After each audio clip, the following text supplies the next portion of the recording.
Hey guys, Michael Ensminger here. I am in Missoula, Montana, and I'm with the lovely Haley Bartlett. Say what's up. Hey guys, what's up? Haley, thanks man for taking the time to chat. So for the folks who don't know Haley, just give me a little bit of your background. Who's Haley? All right, well, I'm Haley. I'm just kind of a hillbilly from Southwest Missouri. Came up to Montana back in 2015 and started in the recruiting department here. Eventually became the recruiting manager up at Missoula, and then transferred over to Washington about a year ago, and am recruiting and working with that team over there, and just kind of bouncing around. A little bit of travel. A little bit of travel, which really I think is a super fortunate thing. I kind of get to see all the terminals from different aspects and get to know all of our awesome in-house folks. Sure. It's a cool thing. Very nice. So Southwest Missouri, so did you grow up like right by Springfield? I did, Fairgrove. Okay. Yep. Cool. And what was growing up like for you in that area? In Fairgrove? Yeah. A lot of back roading. A lot of rivers and creeks, and I mean, going to Springfield to get groceries or something was like a big deal. Like, it's like, all right, we get to go to town this week. So yeah, it was good. It was simple. Yeah. So what was the connection between you and the Wilsons? How did that tie together? So I actually was in the same grade with Clark Wilson, The youngest brother, and then Cameron was a year older than us. So I've known them for a little while. Gotcha. And so you said you joined the company in 2015. So how did that come about? They had bought Jim Palmer and just kind of needed some additional help. And Lisa had actually reached out to me, and I went and met her and Cameron and ate some Emo's pizza. And they talked me into moving into the great blizzard outdoors known as Montana. And I've kind of been around ever since. So you grew up in Springfield, but then what were you doing? Like, were you living in Springfield when they called you? Yes. Okay. Yeah, I had worked with my previous company. I'd went to Florida for a little while and got back to Springfield and kind of had an inkling I wanted to move out west a little bit, and was kind of looking at transfer opportunities with them at the time. And I wasn't really thinking Montana by any means, but I went for it, and certainly don't regret it by any means. That's good. What was it like when you first got up here? So they acquired the company sometime in 2014, right? And then you joined at what time in 2015? So I started at Wil-Trans in Springfield in January. I got up here like end of January, beginning of February. Gotcha. So it was small. By small, I mean just not a lot of in-house folks. Definitely not renovated. So we had this awesome, like dark green faded carpet. I think had been here for like 30 years. And a lot of wood paneling. A lot of wood paneling, a lot of dust. And so it's really been a kind of neat evolution to see where we are now and how nice it is, and all the interns and folks. It's insane. Yeah. I think I have a special soft spot in my heart for Jim Palmer. It's definitely my favorite place to be. Is it? How many years did you spend like as your home in Missoula? Almost 4. Okay. Yeah, that's a long time. Yeah. So it kind of helped build the culture that's here today, right? Yeah, absolutely. Which I think we're all really proud of. It's just a great place. That's awesome. So 2015 happened. 4 years later, what happened then? Well, the company bought Haney Truck Line, so I went out to Yakima. Which was kind of their headquarters. At the time, Yakima was the headquarters. So we spent a few months out there. It was mostly Kirk and Cameron and I kind of hanging out and grinding, and it was definitely interesting. It was a rough few months at first, but it was good. I think we've made a ton of progress, and eventually moved the headquarters over to the west side, kind of Seattle, Sumner, Pacific area, and been hanging out there ever since. Why'd we go over there from Yakima? Why would we focus in that area? I think from a logistics standpoint, it just made a little bit more sense. We were in central Washington, so to get right off the interstate like that, it just made sense. Sure. So. Back up a little bit. What did you think about trucking, and like what were your perceptions of trucking and truck drivers when you first joined the company? I think that's a really funny question. There's definitely a stigma, I think, around truck drivers. and trucking in general. It was something I really had never showed any interest in whatsoever. I had a friend whose dad was a truck driver growing up, and looking back, this may have been illegal, but I actually remember going to Texas, him driving his truck and her mom being in the front seat, and me and my friend just like chilling in the bunk in the back all the way to Texas and back, and thinking it was like the coolest thing I'd ever done. Getting to honk at people as we drove by and all that good stuff. So that was honestly the only experience I'd had. And he was a great guy, but I think I did kind of have a stigma, and it's really eye-opening to work in something like this and get to see these people. I mean, there's a lot of super well-educated, hungry, smart people, a lot of independent people, you know, who just kind of want to be their own boss and do their own thing. And there's a lot of times I look back, you know, we'll have students coming in who are maybe doing online courses, and they're going to live out of the truck and graduate debt-free. And it's like, why didn't I think of that? Exactly. Not that you want me driving a truck, but it's just a whole different generation, and there's just so many different types of people out there. I've made some really, really good friends who are drivers who just have super cool perspectives that you and I don't get flying around in an airplane. For sure. So let's go a little deeper there on our training program.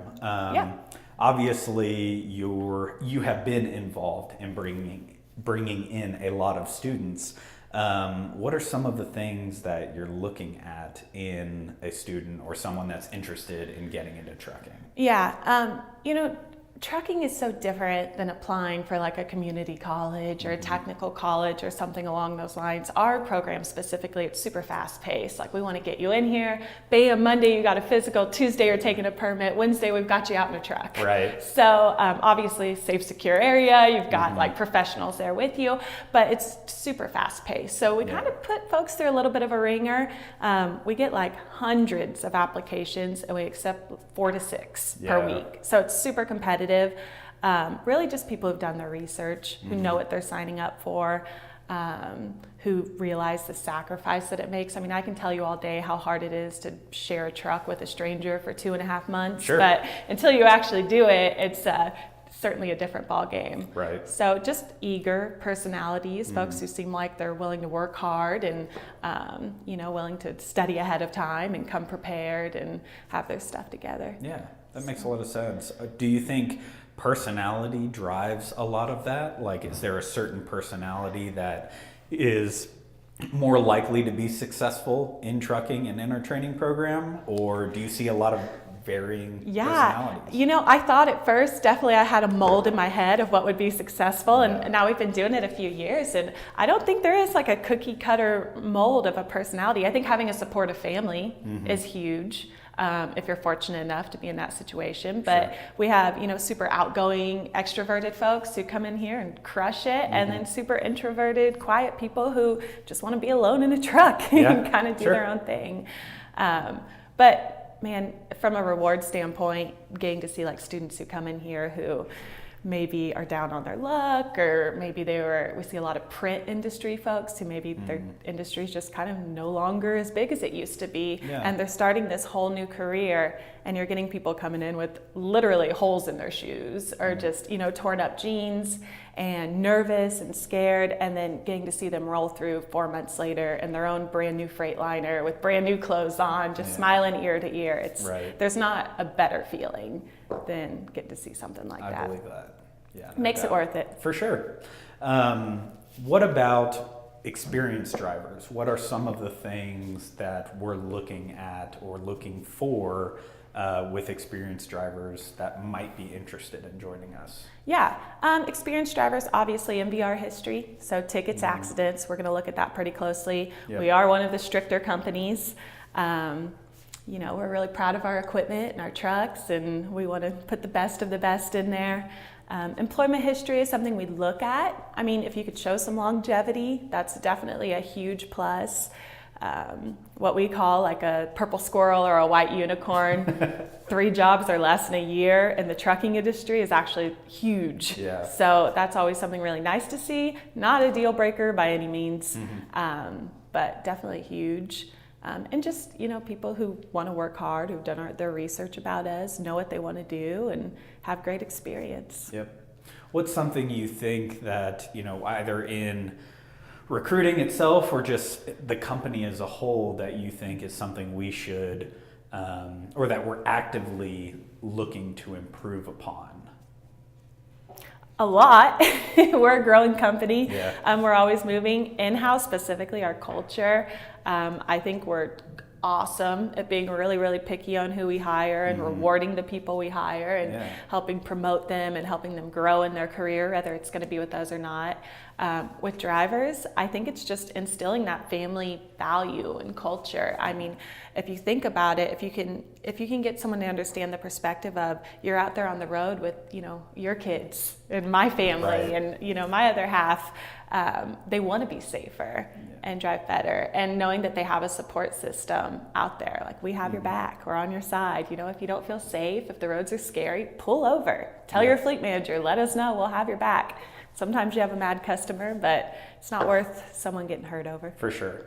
I mean, you bring up a really good point about the company growing and sticking with those core values and making sure that both in-house and our drivers are still feeling that, right? They feel that personal touch. They feel that we truly do care about everyone's success and happiness. It's a really good point.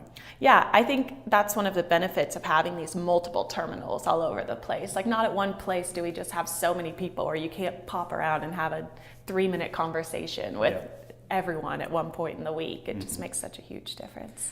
Do you see our drivers taking advantage of that? Like, in a good way, right? Like taking advantage of being able to come in here and talk to whomever they need? Absolutely. And I think that's the best part, because you hear about these other terminals where you have to talk to your driver manager through a window. Yeah. And it's like, what?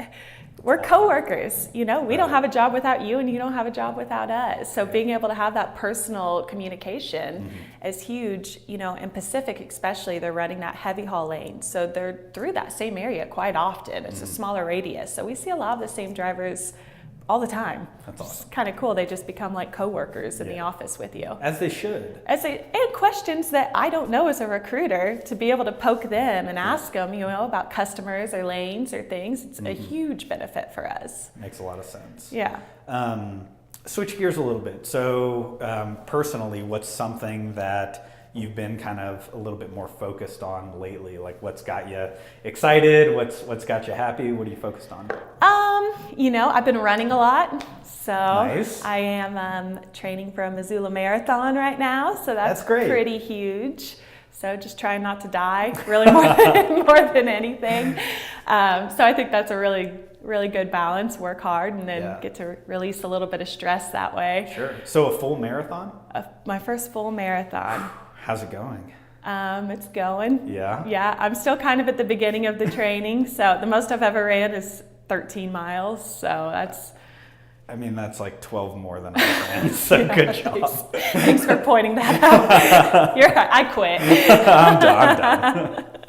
That's awesome. Yeah. So personally, that's probably a pretty big thing, just gearing up, getting ready for summer. I'm getting married in a few months. I know, congrats. I think you interviewed my fiance a few days ago. Yeah, we had Kirkman on. I think as we're recording,